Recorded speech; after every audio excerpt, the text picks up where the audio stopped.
Les Portes de Feu, un film de Claude Bernard Aubert avec Annie Cordy. Si on avait voulu commencer par le commencement, on aurait pu se pencher sur le premier film dans lequel Annie Cordy est apparue. Boum sur Paris, en 1954.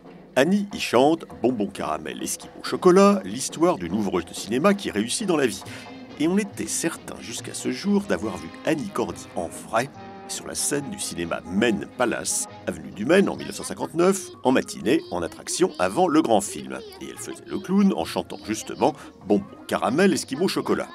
Toutefois, en étudiant sa carrière de plus près pour nous documenter en vue de cette chronique, on s'est rendu compte qu'Annie était déjà une grande vedette à ce moment-là et qu'il était par conséquent peu probable qu'elle en soit encore à passer en attraction en matinée au Maine Palace. Alors on ne sait pas, c'était peut-être une autre chanteuse restée inconnue qui chantait Bonbon caramel, esquimau chocolat en imitant Annie Cordy. Il y a bien des faux Elvis et des faux Johnny, pourquoi il n'y aurait pas des fausses Annie Cordy, hein? Ou alors on a rêvé. Et en fait, on croit bien au final qu'on n'a jamais vu Annie Cordy en vrai au Maine Palace en 1959. En plus, on avait compris qu'elle s'appelait Annick Cordy. Vous me direz, elle avait bien débuté sous le nom de Nini Cordy, alors pourquoi pas Annick? En tout cas, on est vraiment trop déçus, alors on ne parlera pas de Boum sur Paris. Dommage, il y avait aussi Juliette Gréco dedans. On aurait pu faire d'une pierre deux coups. Pour commémorer. Et non, on ne parlera pas non plus du passager de la pluie. Parce que ça va comme ça, le passager de la pluie. À chaque fois, on ressort le passager de la pluie à propos d'Annie Cordy, et on ne sait pas trop quoi dire dessus. À part que Charles Bronson a été très désagréable sur le tournage, comme l'a raconté Annie dans ses mémoires, ou bien encore qu'une légende urbaine prétend que Jim Morrison s'est inspiré du passager de la pluie pour Riders on the Storm. Rien n'est moins sûr, mais on le signale quand même parce que c'est chic, et tout est expliqué sur ce site ukrainien qui parle de Riders on the Storm. Mais pas du tout d'Annie Cordy, alors recentrons notre propos. Voyons, on aurait pu se pencher sur Bonjour Sourire, le premier film réalisé par Claude Sautet, qui en était tellement fier qu'il ne voulait plus qu'on en parle. Jamais. Pourtant, on parie que sa carrière aurait pris une autre tournure s'il avait continué avec Henri Salvador et Annie Cordy, plutôt qu'avec Romy Schneider et Michel Piccoli. Ah bah justement, oui, on aurait pu parler de Tabarin avec Michel Piccoli et Annie Cordy. On aurait pu parler de Drôle de zèbre. En garde! En garde! Ouais. Et oui, tiens, on aurait peut-être pu parler de Rue Haute, dont Annie interprétait le rôle principal en 1976 avec Mort Schumann pour partenaire. Oui, pas mal ça. Le film n'est pas très connu, il est quasi introuvable, et c'est un peu son ciao pantin à Annie Cordy. On veut dire par là un film pas rigolo du tout, avec un rigolo dans le rôle principal, dans le cas présent une rigolote, de quoi avoir plein d'articles qui disent « quelle grande actrice », et ça n'a pas raté, tout le monde a dit « quelle grande actrice ». Et c'est vrai qu'elle se débrouille pas mal, on va être honnête, même si son rôle l'a conduit à un peu trop crier comme une marchande de poissons, ce qui est au fond normal puisqu'elle y joue une marchande de poissons. Mais elle ne crie pas tout le temps dans Rue Haute. En effet, c'est aussi une occasion peu fréquente, de l'entendre chanter dans un registre assez éloigné de Bonbon caramel, esquimau chocolat. Si tu as faim, si tu as froid, lorsque l'hiver viendra. Alors on aurait pu aussi parler de la contribution d'Annie à la bonne réputation des combinés Steka, ou de la lessive Saint-Marc, ou de la bière Triple Pied-Bœuf.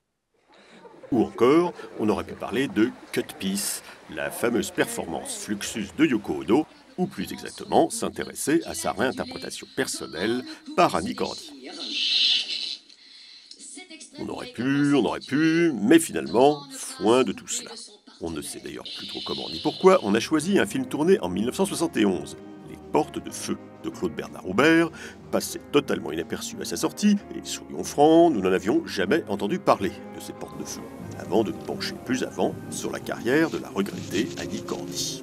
Certes, nous avions bien sûr entendu parler de son réalisateur, Claude Bernard Aubert, estimable cinéaste disparu il y a peu, et qui peut donc désormais lui aussi être désigné comme regretté. Claude Bernard Aubert, qui a toujours eu bien du mal à faire les films qu'il voulait au cours de sa carrière, dont une partie, menée sous le nom de Bertrand-Barry, a été consacrée à la découverte du Paris des années 70, tout au moins dans leur séquence d'introduction. Et c'est vrai que l'un des grands intérêts des œuvres de Bertrand-Barry, que ce soit Veuves en chaleur, Je crie, je jouis, L'initiation d'une femme mariée, ou Les Grandes jouisseuses par exemple, et que ces films font l'inventaire des automobiles qui roulaient alors dans les rues parisiennes, même s'il semble que ce n'ait pas été leur principal argument de vente. Mais Les Portes de Feu appartient à l'autre partie de la carrière de Bertrand-Barry, celle qu'il a menée sous son véritable nom de Claude Bernard Aubert. D'ailleurs, non, ce n'était pas son vrai nom, Claude Bernard Aubert. Il avait commencé sa carrière comme opérateur en Indochine sous le nom de Claude Bernard. Et en réalité, il s'appelait Claude Ogrel pour l'état civil. Et il caressait à la fin de sa vie le projet schizophrène de réunir tout ce beau monde, au moins Bertrand-Barry et Claude Bernard Aubert, au générique d'un même film, qu'il n'aura malheureusement pas eu le temps de mener à bien. Toujours est-il que la carrière cinématographique de Claude Bernard Aubert fut riche en films censurés, en versions alternatives, en projets abandonnés et en casting hardi. Comme Salvatore Adamo et Michel Constantin dans L'Ardoise. Et hop, qu'est-ce qui va apparaître? Comme Pierre Bellemare et Antonella Lualdi dans Match contre la mort, ou comme Emmanuel Riva, Danny Carrel, Juliette Mills et Annie Cordy dans Les Portes de Feu, nous y voilà. Un film de guerre, comme les affectionnait Claude Bernard Aubert, même si son truc c'était plutôt l'Indochine, à laquelle il a consacré 3 films. C'est vrai qu'il y avait passé plusieurs années au moment où ça chauffait bien là-bas. Mais là, ça se passe à une autre époque où ça chauffait bien, en l'occurrence au moment de l'offensive contre les soldats allemands de l'Africa Korps en 1942, dans le désert de Libye, même si tout a été tourné en Camargue, exactement au Gros du Roi, sur la plage de l'Espiguette. Mais du sable, c'est du sable, hein, alors ça passe très bien, tant qu'on s'éloigne des vacanciers, parce que ça aurait été tout de même un petit peu moins plausible. Et Annie Cordy s'est surtout souvenu que ça chauffait au sens propre pendant le tournage en plein soleil. Même si une bonne partie de l'action du film se passe de nuit, ce qui, avouons-le, ne la rend pas toujours très compréhensible, surtout avec la vieille VHS dont nous disposons. Si l'on en croit les documents d'époque des années 40, personne n'était coiffé comme les 4 comédiennes du film. Et Annie Cordy aurait du reste été davantage crédible avec sa coiffure de rue haute. Mais trêve de finasserie, si on se contentait de jeter un coup d'œil distrait, on se dirait que c'est une version fille de Un taxi pour Tobruk. C'est vrai que ça se passe au même endroit, au même moment. C'est vrai que là aussi, ça raconte une histoire de véhicules militaires à travers les sables. C'est vrai que là aussi, on remarque quelques points de désaccord avec les Allemands. Et c'est vrai que là aussi, ça finit mal. Et que voulez-vous? C'est la guerre. Ah, toutefois, attention. Dans Un taxi pour Tobruk, il n'y a que des garçons, alors que dans Les Portes de Feu, il n'y a pas que des filles. Il y a également Jacques Balutin qui fait cuire des œufs au plat sur sa carrosserie. Ah, vous voyez qu'il faisait chaud. Et il y a Georges Aminel, le comédien qui faisait la voix de Rominet dans les dessins animés de Titi. Oui. À part que là, les Rominet, ce sont les Allemands. Rommel en prend plein la gueule. Signé Rouillé.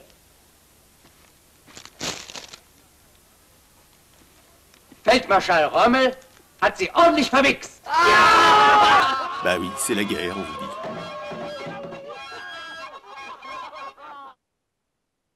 Ah non, j'ai fait attention, je ne l'ai pas dit, grosse malheur.